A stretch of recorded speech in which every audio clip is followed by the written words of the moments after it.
Minute के अंदर जहाँ से चले जाएं, नहीं तो पुलिस एक्शन 5 मिनट में शुरू हो जाएगा।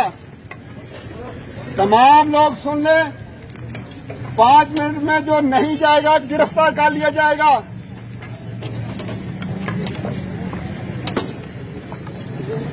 रुक जाए,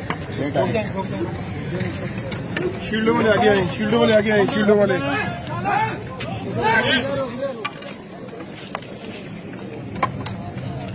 अगर किसी ने कानून को हाथ में लिया तो दहशतगर्दी के मुकदमा दर्ज होंगे उनके खिलाफ।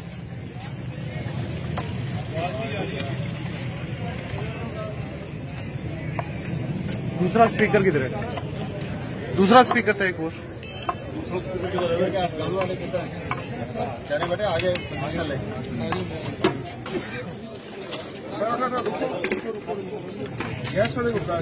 आप लोग सामान पड़ा रहने दें और खुद चले जाएं, अदरवाइज एक्शन शुरू होने वाला है।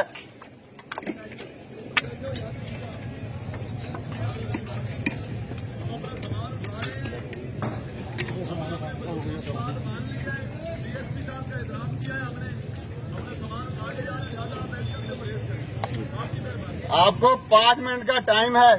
5 मिनट में आप कह रहे हैं सामान आपका इधर पड़ा रहेगा, पुलिस उठा के खुद छोड़ आएगी। सर 5 मिनट में सामान क्लोज नहीं होगा। आप मेरे भाई हम जा रहे हैं, हम आपसे मुजामत नहीं कर रहे। 5 से 10 मिनट ज्यादा लगेगा। अगर किसी का शौक है मुजामत करने का, मुजामत कर ले।